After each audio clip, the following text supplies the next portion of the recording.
G'day, I'm Danna from Danna The Changes. I am Danna and I have the changes. There's a lot of reasons, mainly because it's one of the only things I'm good at. The thing is I get a lot of enjoyment from it, and other people get enjoyment from it too. I started making noise when I was in about grade 10. I don't think I started making music until I was about 20. In the flat, drunk at night, just ran into them and went, listen to this is number one. And they went, no it isn't, but it's a good song. And that was good enough for me. That was the start of good songwriting. I don't get inspired a lot. I just work at it. I've worked 4 days a week on being a musician. If it's not in the studio, it's, you know, just writing on the piano or guitar. I have influences which are, you know, UMI, Teenage Fan Club, the Posies, the band, the Beatles, the Beach Boys, pretty classic references and influences. The revolving liner, well, it could be, it is and it isn't. It is at the moment, but it doesn't have to be. It's not a necessary part of it. It's just about getting really good musos that don't want to do music all the time to play.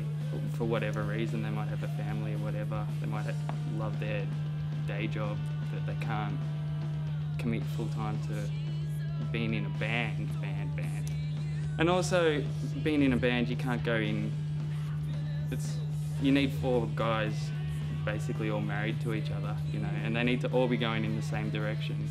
So this way, it's just a way of playing with awesome musos and being able to do what I want still. Yeah. I can do that. If I've got a bass player in Melbourne, a bass player in Sydney, you know, that have played for the Lemonheads, Into Cool Eyes.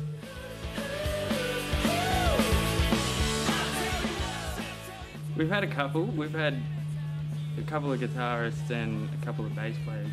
They weren't as good as they need to be, but so at the moment, not the 2 guys that have applied through the website, but I've got some other guys that I'm jamming up to play the bass in the shows.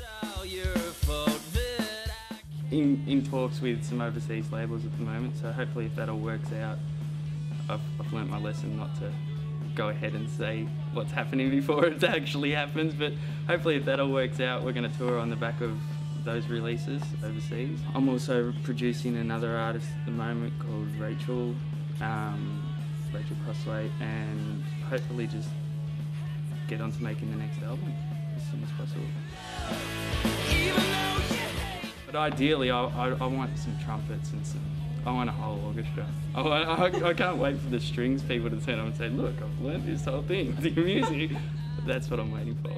See, I've got a few on the go. I've got a country album that I'm working on that I want to get out there. But I also want to do a musical. I reckon that'd be cool.